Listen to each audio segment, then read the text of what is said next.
Inception. Avez-vous vu ce film de Christopher Nolan? L'histoire d'espions industriels qui s'infiltrent dans les rêves de leurs concurrents pour leur inoculer une idée. Rien n'est plus puissant qu'une idée. Quand j'avais 14 ans, je me suis mis une idée en tête. Alors une idée du type émancipatrice, pas une idée asservissante comme la pratique Leonardo DiCaprio dans le film. Je me suis mis en tête que si je mettais tout en œuvre pour développer ma culture générale, je deviendrais un être meilleur. Meilleur pour les autres, meilleur pour moi-même. Plus ouverte à la diversité, ayant accès à une large palette de concepts, de vocabulaire, moins de stress, moins d'anxiété, CQFD. J'avais 14 ans, c'était le tout début des années 90, les balbutiements du World Wide Web. Notre société en réseau était au berceau. Et je dois dire que cette intuition de départ, elle a été un guide dans mes choix de vie, dans mes choix d'études, le latin, le grec, les langues, la communication. Mes choix professionnels, le monde de la culture, du patrimoine, l'événementiel, les relations publiques. La passion que je nourris pour le numérique aussi, dans sa dimension anthropologique, dans sa faculté de nous relier, les hommes et les femmes. Ce numérique que l'on fabrique, mais qui nous fabrique tout autant, si l'on en croit le sociologue Dominique Cardon. Le numérique qui jette une nouvelle lumière sur l'humain, par contraste avec la machine. Je vais vous donner un exemple. Prenons donc cette intuition de la culture générale qui rend meilleure. Un peu comme un algorithme intérieur. Les Grecs avaient la pédéia, l'éducation, le soin que l'on dispense à l'âme selon Platon. Le pédia qu'on retrouve dans Encyclopédie et des siècles plus tard dans Wikipédia. L'algorithme intérieur serait comme un filtre, un prisme à travers lequel je perçois la réalité qui m'entoure et j'échange avec mon environnement. J'ai mis du temps à trouver mon algorithme intérieur. Mais aujourd'hui, j'ai mis le doigt dessus, je pense, et je voudrais vous le partager. Mon algorithme intérieur, si je devais le résumer en une phrase, je dirais que c'est la capacité à recycler les traces du passé, la connaissance, en clé de compréhension du présent. La connaissance pour faire sens, la connaissance. Et je suis persuadée que l'algorithme intérieur est une notion universelle et qu'il appartient à chacun de trouver sa fabrique de sens, sa recette d'émancipation. Vous posez-vous la question, quel serait-il votre algorithme intérieur? De froid et désincarné, le savoir devient chaud à mesure que j'entraîne mon algorithme intérieur. Savoir froid, savoir chaud, qu'est-ce que c'est que ça? Le savoir froid renvoie à toute la connaissance du monde, la connaissance académique, livresque, ces quintillions de bytes de données produites chaque jour. Le savoir chaud, par contre, c'est le rapport intime que je nourris à la connaissance. Les savoirs qui me font vibrer, qui font sens. L'algorithme intérieur serait la recette dont le résultat dépendrait de la qualité des ingrédients et de la manière dont on les combine et dont on les agrémente. Un peu pour faire à l'âme ce qu'une alimentation saine et équilibrée fait à notre chimie intérieure, celui qu'on appelle désormais notre second cerveau. Rien n'est plus puissant qu'une idée. Et je dois dire que cette intuition de départ dans la vie, elle a été un déclencheur à mon algorithme intérieur. Nous voici en 2004, 10 ans que s'est déclenché cet algorithme en moi.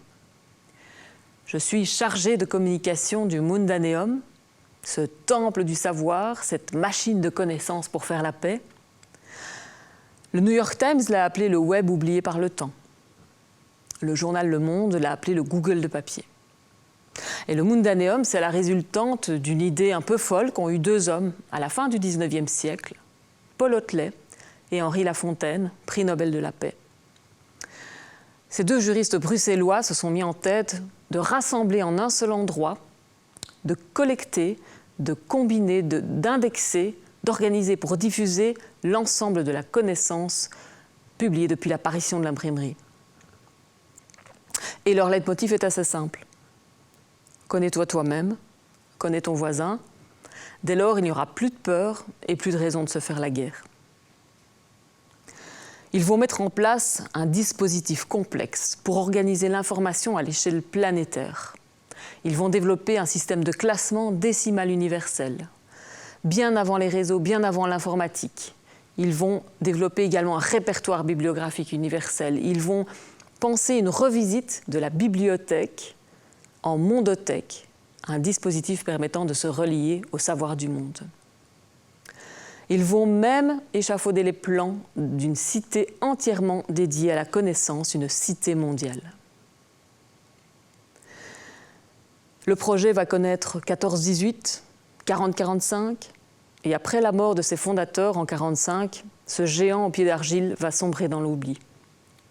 Ce qui m'a véritablement mis en mouvement dans l'histoire du Mundaneum, ce n'est pas tellement la performance technique ou bibliographique pour l'époque, bien qu'ils ont réussi à compulser 18 millions de références. Ce qui m'a mis en mouvement, c'est le projet de société qui sous-tend le Mundaneum. Cette idée de mise en réseau pour la paix, de culture pour l'humanisme.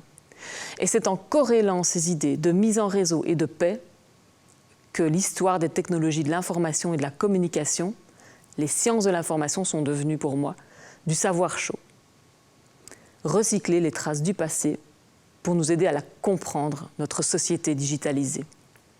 Alors j'ai développé toute une série d'activités allant des expositions, des conférences, des dispositifs de médiation culturelle, des rencontres avec des penseurs, des philosophes, des mathématiciens, des ingénieurs, comme ce soir d'octobre 2013 où nous avons eu la chance de recevoir à Mons l'Américain Vinton Cerf, co-inventeur du protocole TCP/IP, qu'on connaît mieux sous le nom de Internet, pour comprendre d'où venait cette technologie qui avait bouleversé le monde.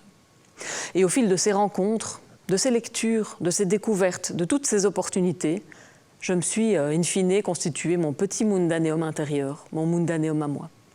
15 années ont passé, et me voici dans le monde, dans un monde régi par les big data, l'intelligence artificielle, l'Internet des objets, les réseaux sociaux, on dit de plus en plus asociaux. Et je ne suis pas naïve.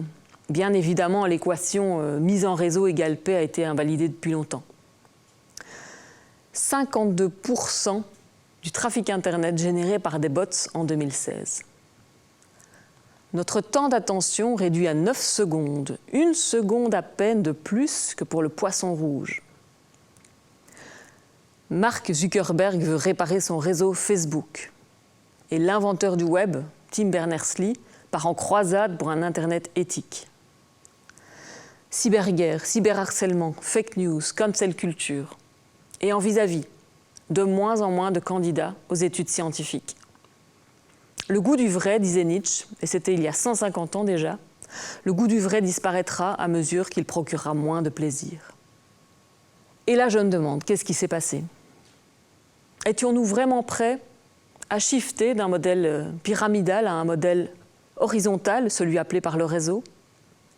Est-ce que l'humanité était suffisamment mature pour processer toutes ces connexions entre les hommes, les territoires, les objets, les visions du monde, les intérêts économiques, les religions? Et moi là-dedans, qu'est-ce que je peux y faire? Quelle résilience actionner avec mon algorithme intérieur? À la fin de 2019, j'ai choisi de quitter le Mundaneum pour évoluer assez logiquement vers le monde de la transmission, de l'éducation, de la formation. Et toujours guidé par cette foi en la PDIA, cette conviction selon laquelle la culture générale rend les êtres meilleurs. Sur ce schéma de la main d'Otley, on peut lire la notice suivante. Le monde est entrouvert au Mundaneum. Et je me dis que si le monde s'entrouvre au Mundaneum, il s'entrouvre aussi un petit peu en moi. Je fais partie d'un tout, le tout fait partie de moi, et mon algorithme intérieur me permet de relier les deux. Et il y a quelque chose, juste à cet endroit, entre les besoins du monde et vos talents. Et si l'on en croit Platon, ce quelque chose, c'est votre vocation. Encore une histoire d'intersection ou de connexion. Pour habiter cet endroit qui vous appartient, trouvez votre algorithme intérieur et nourrissez-le, Je ne vous l'ai pas dit, mais Inception, l'inception, c'est aussi cette notion de retour au commencement, de retour aux origines. Un retour à ce jour, quand j'avais 14 ans, où j'ai eu cette intuition. Rien n'est plus puissant qu'une idée.